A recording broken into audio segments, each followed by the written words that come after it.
Be seated. Ladies and gentlemen of the jury, good morning. My name is Judge Paige Reese Whitaker. Judge Earl Glanville is no longer the judge presiding over this case. I will be the presiding judge in this case moving forward, and you are not to concern yourselves with this change. Let me remind you, as I assume the presiding duties in this case, that none of my decisions and nothing that I say during the trial is evidence. Just like none of Judge Glanville's decisions and nothing Judge Glanville said during the trial is evidence. The decisions and remarks of a judge do not mean that the judge favors or leans to one side or another in this case. The court is only interested in seeing that this case is tried fairly based on the laws and the Constitution of the state of Georgia and the Constitution of the United States. You are to disregard any comments that may have been made by Judge Glanville that may have been disparaging of any of the lawyers in this case. To maintain the integrity of the jury system, I remind you that you must decide this case based only on the evidence admitted during this trial and the law as I will explain it to you. Now, I know that you have been on a bit of a break, but prior to that break, witness Kenneth Copeland was testifying.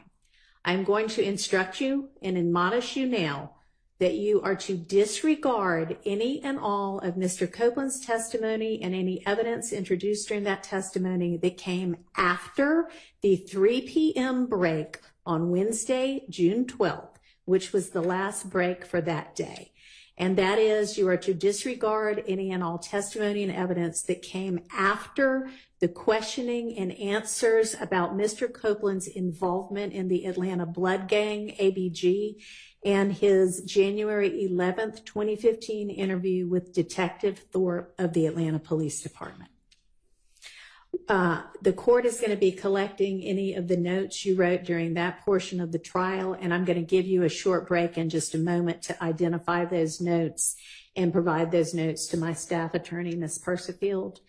And I'd like to find out at this point in time if there are any of you who cannot set aside and disregard that portion that I just mentioned of Mr. Copeland's testimony and evidence in the deliberations in this case. That is everything after his testimony about ABG and after the 3 p.m. break on Wednesday, June 12th.